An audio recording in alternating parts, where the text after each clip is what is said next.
John Clay is my guest tonight on the Homegrown Radio Hour, and he's an amazing kind of guy. And it's funny because our mutual friend and friend to all musicians, Heidi Joy Stinson, is the one who said John is back, Clay is back, and he would probably be able to come in and do the show for you because as in so many other parts of our lives, everybody's dropping like flies from the flu. Yeah. So I've had guests who have just called me and said, I'm not even going to tell you what they've said. All the symptomology is horrible, and they felt like they were dying, and I just said, just stay in bed. There's nothing else you can do. Stay in bed. I've got a little sickness in me, but it's not. It's now it's he tells me after I've hugged him. Respiratory thing. It's on the 4th week or something. I had that. It's done and over. I had that in the fall, and it was a killer. But it lasted a week, as opposed to some like you who just said, 2, 3, and 4 weeks. I was very fortunate. I smoke a lot. That helps. That helps to promote the upper respiratory thing. Yeah, for sure. I did that for a long time too, so I stopped. It's real silly of me. I didn't actually pick up smoking until I was like 30 or 31. Really? Which is just silly. Really? You know. Wow. And you're now 34, 35, 36. You mean you went all your life without having cigarettes, and then the last 5 years you've been smoking? Was it because you were on the road?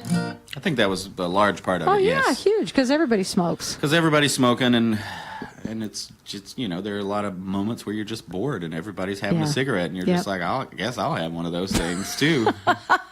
Well, the e-cigs are so interesting, because so many people have talked about the fact that e-cigs are addictive in and of themselves, and now there are reports that they don't have data to back it up, but there are reports that children who are using e-cigs can become addicted to the point that they start to smoke what they're now calling traditional cigarettes. Oh, yeah? Yeah, isn't that interesting? The vaping. The vaping has taken over the world. It's so silly. So you got a couple of things that we want to promote, and I'm going to take the opportunity to do that. February the 2nd, which is not this Friday, but next Friday. I think that's right. At the Z Bar. Is this Friday, Gavin? No, is it this Friday? Next Friday. Yeah. Next Friday. Next Friday.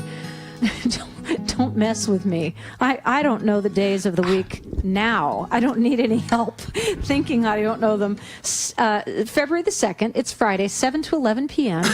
It's the benefit for the Goldsmith Studios, and it's going to be a $5 cover. Tell the story real quick, because you know it. What? The Goldsmith Studios story. I can't do that, Tara. I'm sorry. Okay, well, the Goldsmith Studio story is that somebody broke in, smashed the place to pieces, and stole some stuff and left the place in ruin, basically. Mm-hmm. And this is a really nice guy.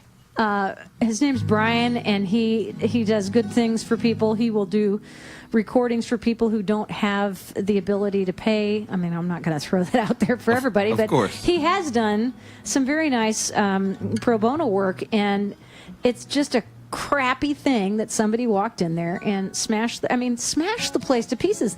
The best part is he's got this huge video system. Yeah. And he captured the guy. I mean, you would think that if the guy that made that conscious decision to like walk up and break this door and go inside and do what you would think that maybe, well, I mean, obviously this person's unhinged, and it was obviously, you could tell from the video footage that it was an act of vengeance. Yes. But you obviously, again, he's out of his mind. Yeah. But you would think that he would at least maybe just look up or look around or see that he's being filmed, not by one camera, but by Big Brother is like 40 you. Cameras are catching him from every angle. He never even looked up. They caught him from pulling his car up to busting in the door, to going into the different rooms and smashing things and picking speakers and monitors and hard drives up. And anyway, it was terrible. And so this benefit, and by the way, it says on Facebook 6 to 11. Gavin, is it 7 to 11 or 6 to 11? 6? 7. He's holding up 7 fingers. Well, maybe they just want you to get there a little bit early so you can have a few adult beverages before the thing. Probably doors at 6. Doors at 6 and shows at 7. So $5, Brian Cronin in Goldsmith Studios. Let me just lay out the numbers of people who are performing. It would be you. Sure. And the Box Wine Prophets, with whom you have been known to play occasionally. Yes. Is that right? Bridge 19, Tristan Brooke, Three Chords and the Truth, John D'Amato, Brother Wolves, Tom Boone, Small Time Napoleon, and our very own Gavin Castor. Yeah. With the Gavin Castor Band. I was unaware of the fact that a band existed because he needs no band. He is that good. He is all that. And he's cute on top of it all. And he's married, so don't get any ideas, Tara. No. Play us another song. What do I got? Anything you want. Anything you want. All Yep. right. I've been doing this. As long as it doesn't have any bad words in it, Clay. Have to think about that for a minute. I don't think there's any bad words. The signage is missing. Where's the signage that Kathy used to have that just delineates all the things you can and can't say on the air in here? It's missing. This could be problematic. So, we'll trust you on that, okay? A few years ago, I went out on the road with a friend of mine named Aaron Lee Taskin. He turned me on to this Texas artist that's very influential to a lot of my... You know, you find an artist that you like, and then you start to dig into what they were influenced by. And then you keep going down that hole, who their influences were influenced by, and all of that jazz. This guy influenced a whole lot of my absolute favorite acts coming out of the Texas area from the 70s and the 80s. His name is Willis Allen Ramsey. This song's called The Ballad of Spider John, and I've been playing it for the last couple of years, and I'm definitely going to cut it on the next record. And it's it hits quite close to home for me, for a lot of reasons.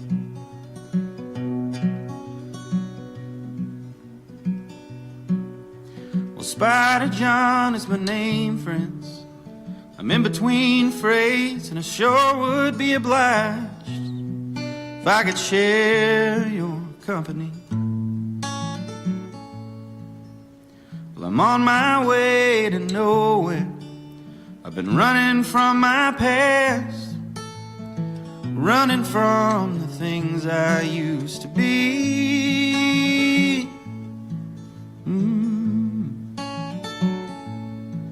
Now I know my words sound strange to you. If you wait until my song is sung and my story is told, you might come to understand why I'm old and bent and the devil's bent. We're running out of time, and not long ago I held a royal flush in my hand. I was a supermarket fool. I was a roller bank stool pigeon, robbing my own town. I thought I'd lost my blues. I thought I'd paid my dues. I thought I'd found a life to suit my style. Spider John, the robber man, long, tall, and handsome. Spider John with a loaded hand, taking ransom.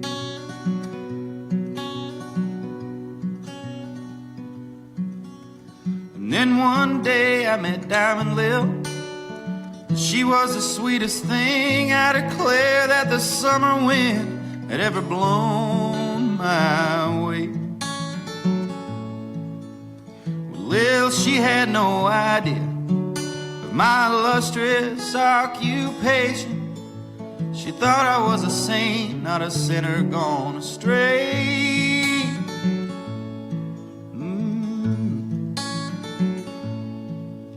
Well, Spider, he loved his lady so much, he could not confess his sins, for he knew if he did, the lady would surely take her leave.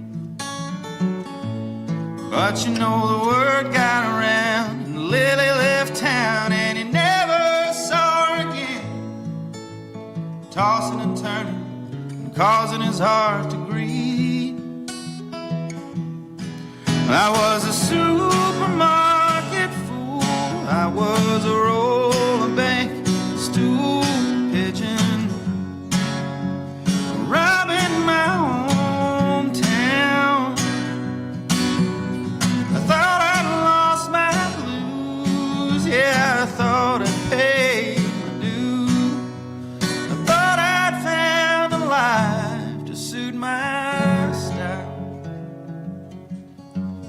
Spider John, the robber man, long, tall, and handsome. Spider John with a loaded hand, taking ransom.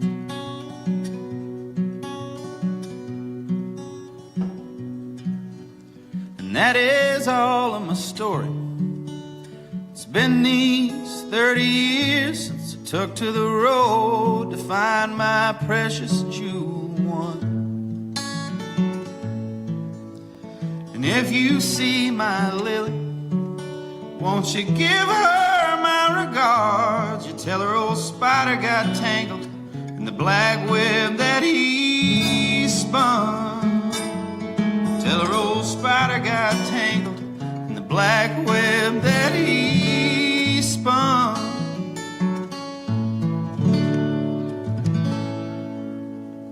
Oh boy, that's a beautiful song. When was that written? I think the record was released in 1972.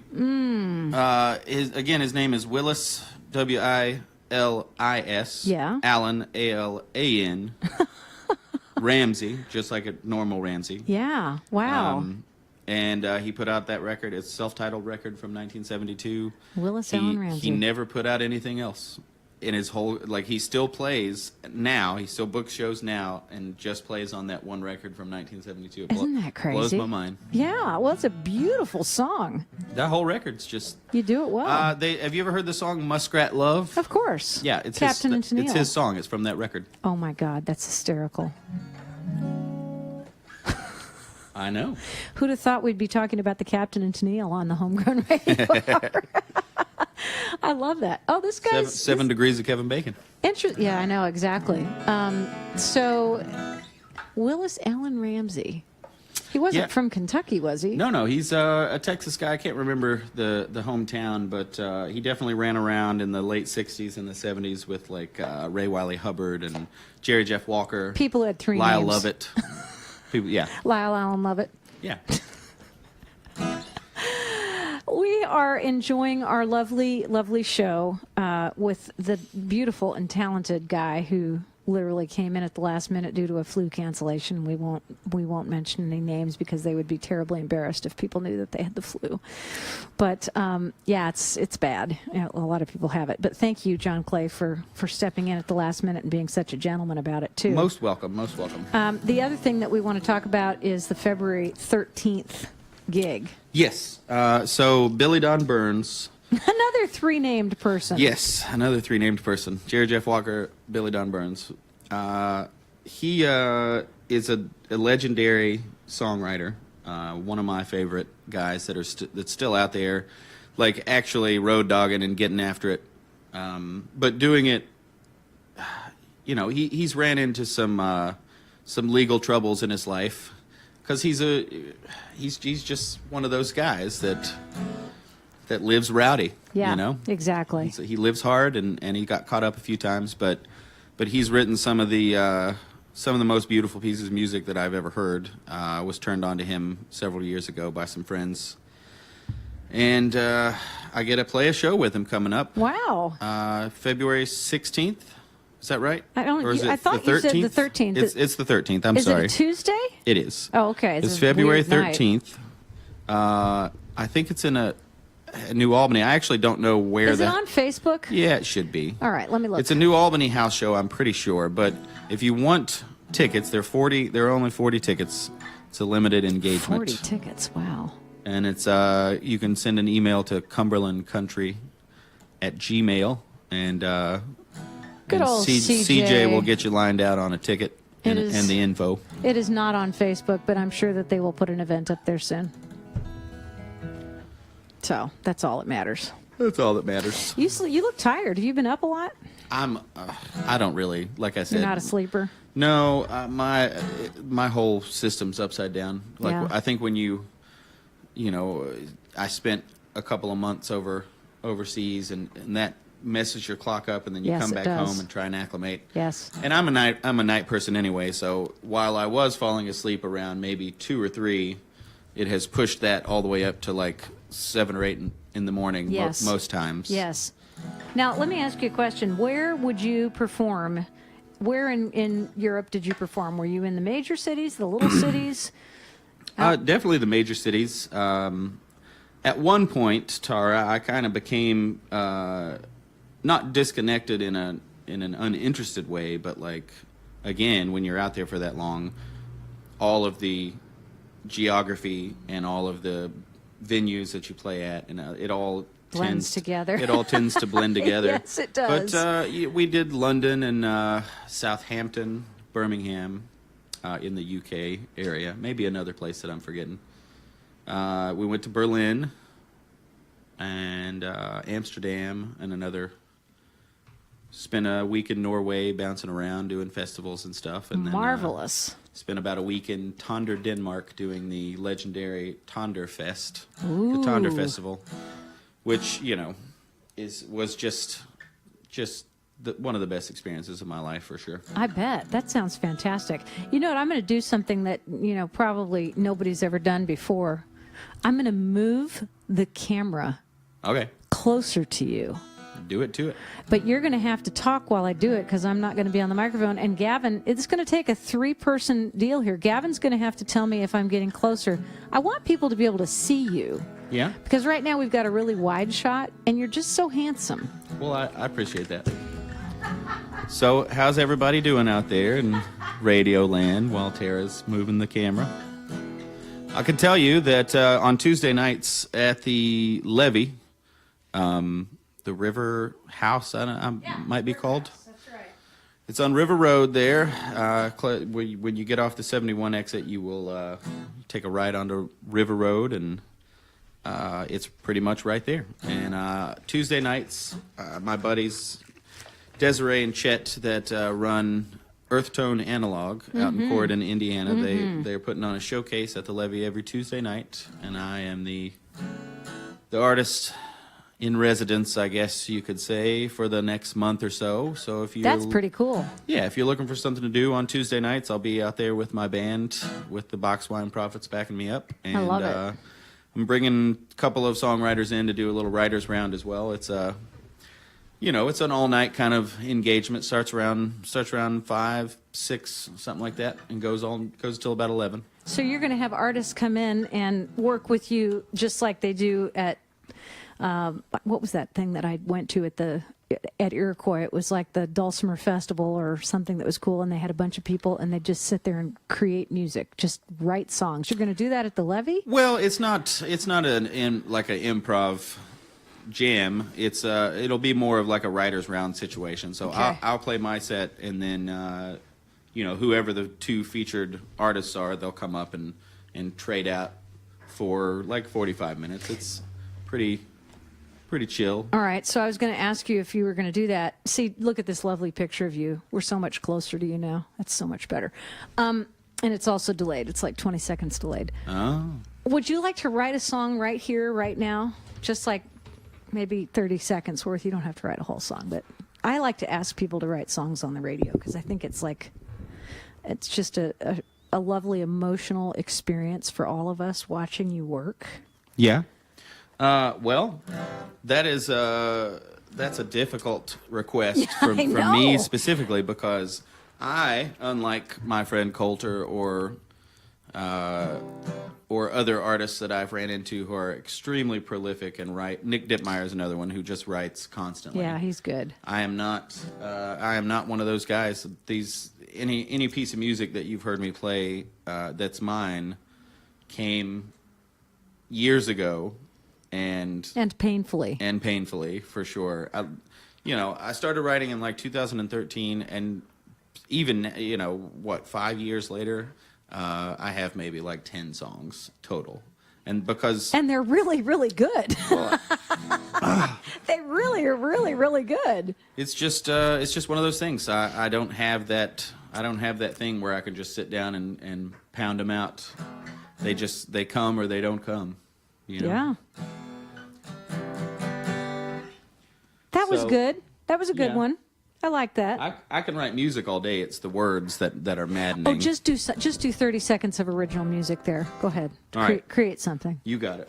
I'll play you something. 30 seconds is all I want.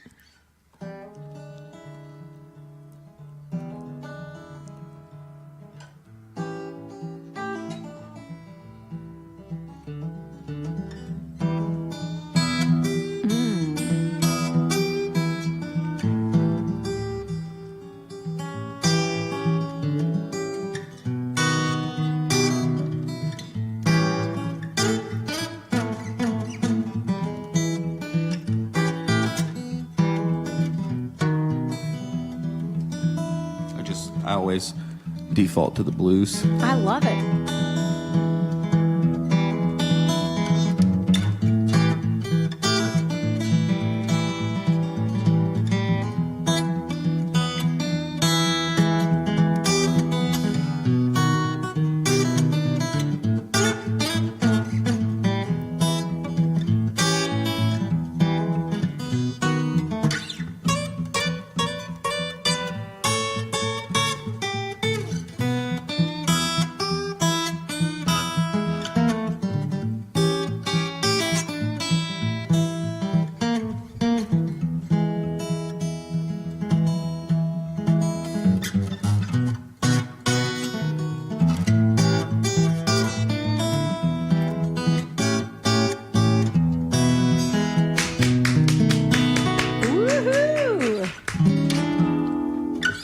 That technique. Wow, that's beautiful. That was more like 3 minutes than 30 seconds. I got a lot more than I asked for. You all can have that for, whatever you...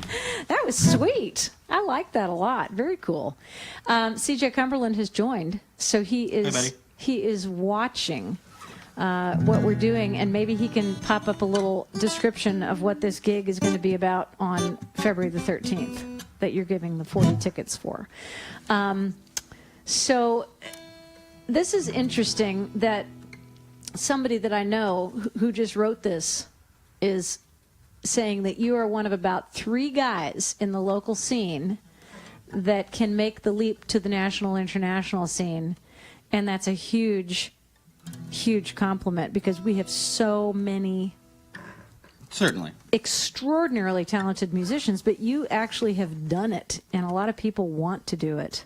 Yeah, well, I, in reality, not to take away from my ability as a musician, as a player. I've been a drummer for 25 plus years, and would you do something on that new drum kit for us? Maybe next time.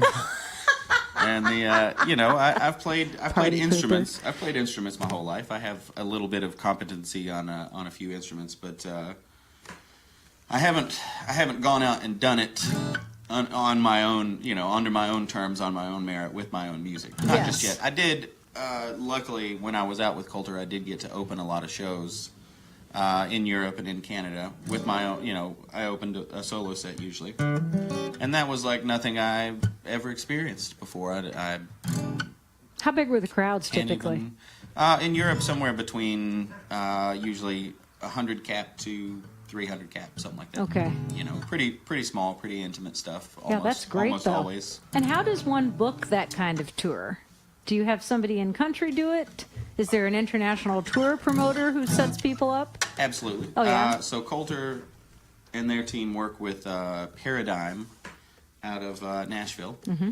And they're just, they're a booking agency. That's what they do. An international booking agency as well. So for over here, they'll just set stuff up and send us out on the road. And for international stuff, I think they have a point man over there that just gets everything ready. And when you get there, you end up meeting up with the liaison, and they give you the rundown.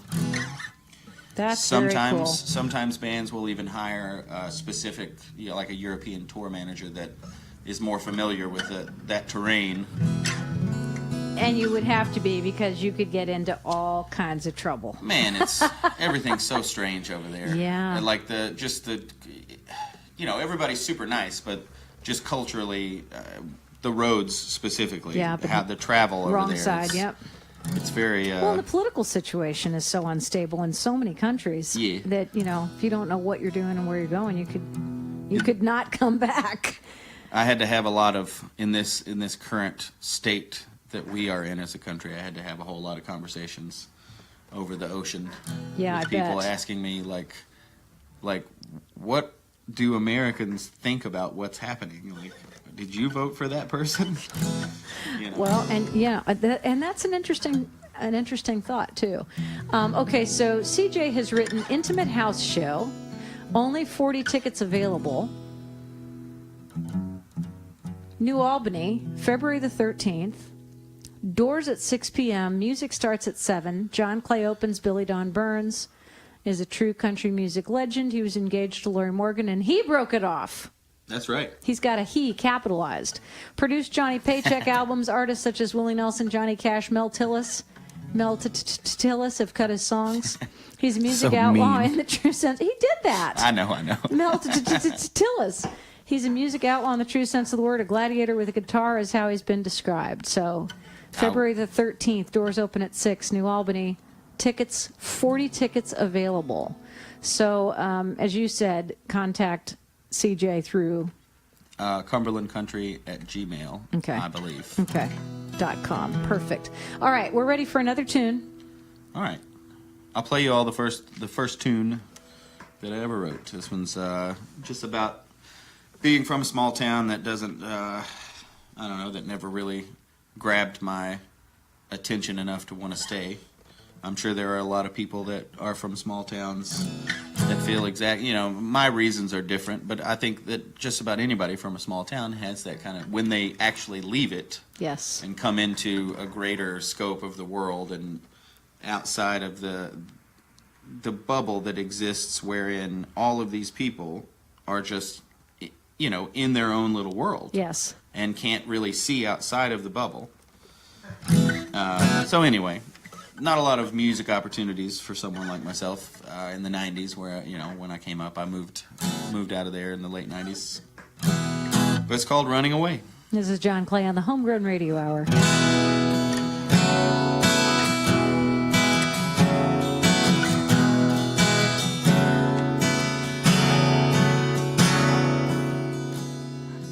Running away from this place that I call my home. Yeah, I'm running away from this place that I call my home. I'm sick and I'm tired of being alone. So I'm running away from this place I call home.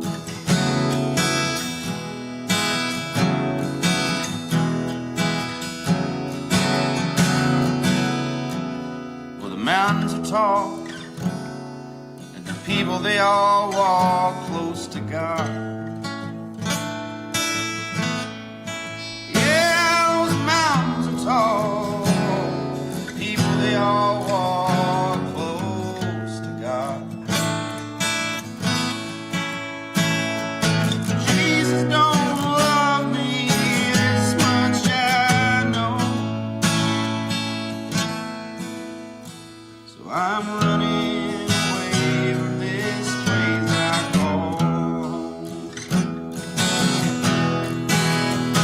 I count it as charm, but it's lost on a man like me. My flesh and my blood are all it ties to me.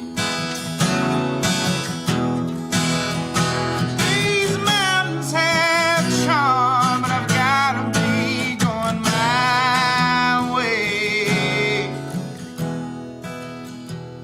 I can hear the Ohio calling to me.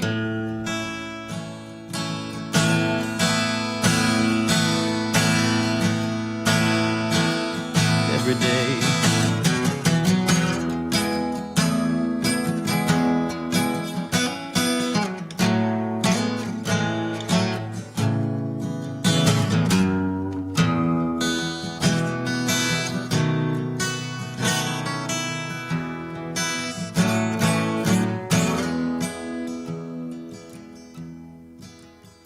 I just lay in my bed and I talk to the wall all night. When it starts talking bad, well, I know something ain't right. So I kick and I scratch and I piss and I moan. I'm running away from this place I call home. I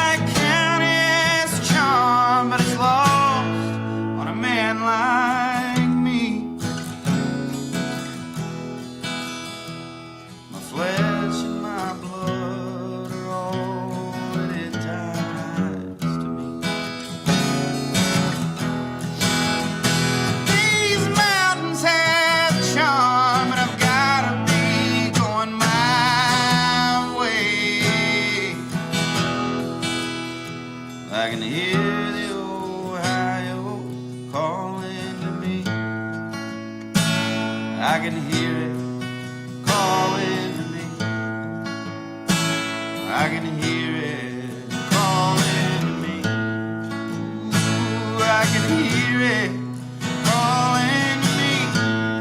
Oh, I can see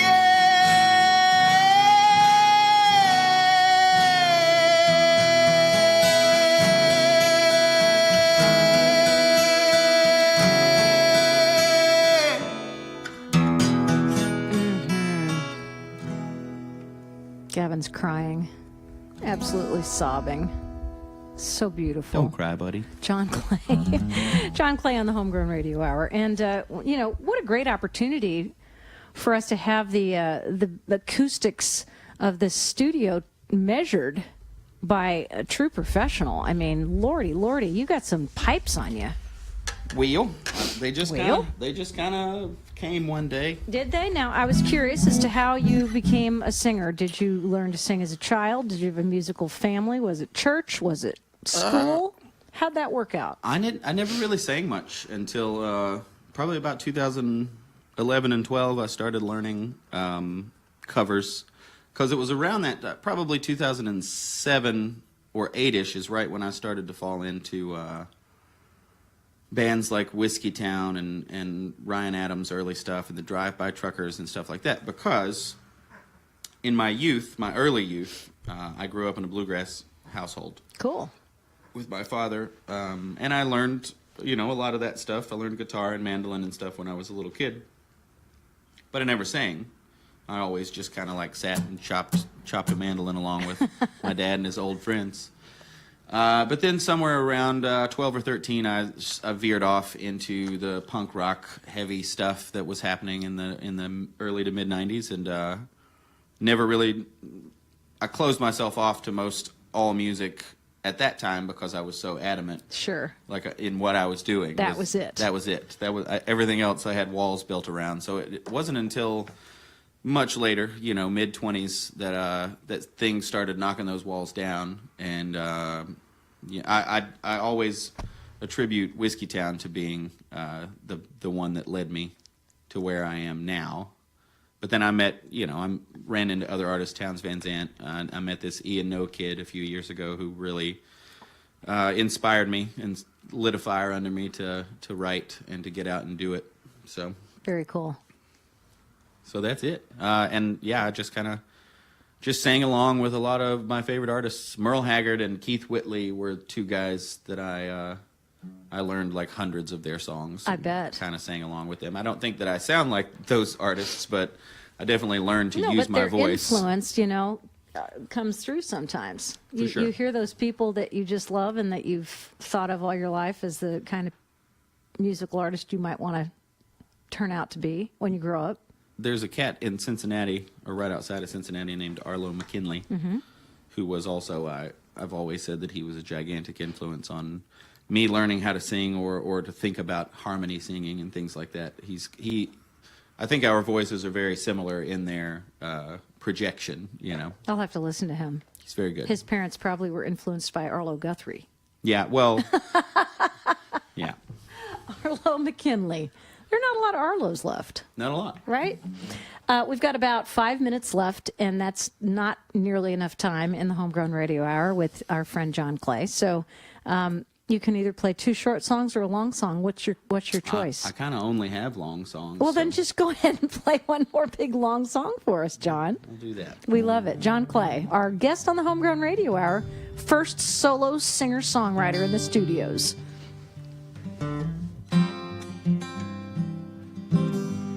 For my buddy Gavin in there. He said he's been playing this song out when he performs. He's still weeping, too. The song's called My Place. I wrote it about, I was sitting around thinking about the people in my, you know, in and around my life who work jobs day in and day out. And I've just never been that guy. You know, I've worked plenty in my life, but I've always been devoted to this craft in one way or another. So I wondered if I were one of those people who didn't get swept up in this, what I would be doing with my life, and this song came about.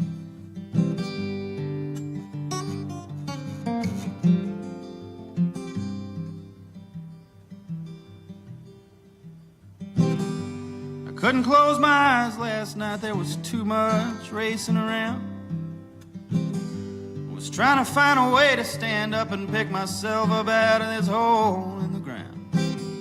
With 36 years down here and I'm still just scraping by. This dead-end job, I feel like a slob. I think it's time to solidify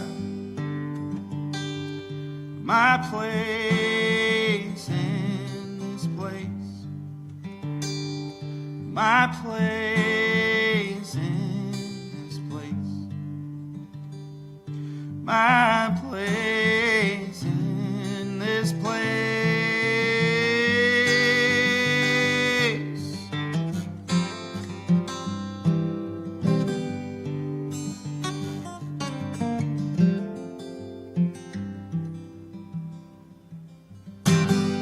7 years old, I sat in with my daddy's band.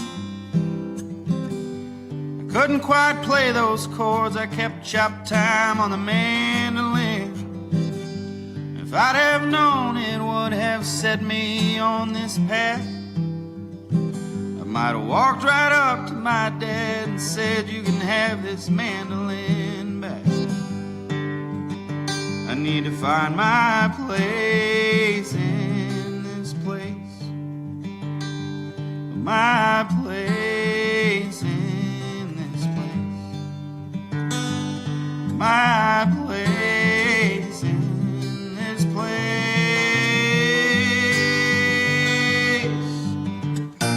Well, don't hear me wrong, I just always wondered who I'd be without my drums and without this guitar right here on my back.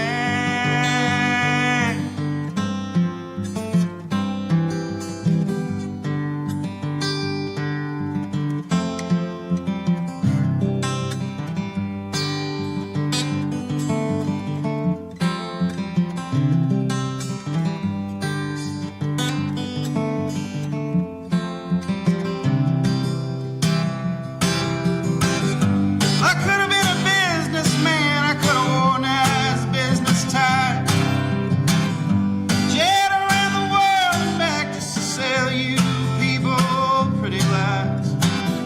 I could have ran a big machine that tore the mountains down, just looking for a strip of coal to light the lights of my little town. I need to find my place in this place. My place in this place. My place in this place. My place in this place.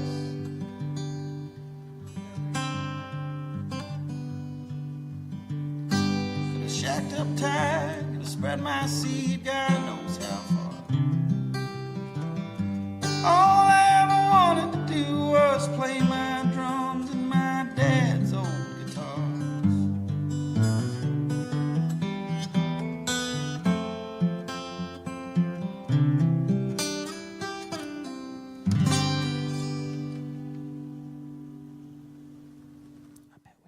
The Homegrown Radio Hour gets support from Fox Hollow Farm, a biodynamic farm community in Crestwood, Kentucky, dedicated to growing healthy food and strengthening the relationship between human beings and nature. Now featuring Fox Hollow Delivery, a subscription service for Fox Hollow Farm's 100% grass-fed beef. One-time or monthly options are available. Fox Hollow Delivery, from the farm to your door. More information is available at foxhollowdelivery.com. WCHQ gets support from recipe developer and food and travel writer Lindsay McClave. More information about Lindsay's passion for embracing the food of Kentucky and her international culinary inspirations, including original recipes, travelogues, and published works, may be found at lindsaymcclave.com. You're listening to WCHQ-LP, Louisville, Kentucky.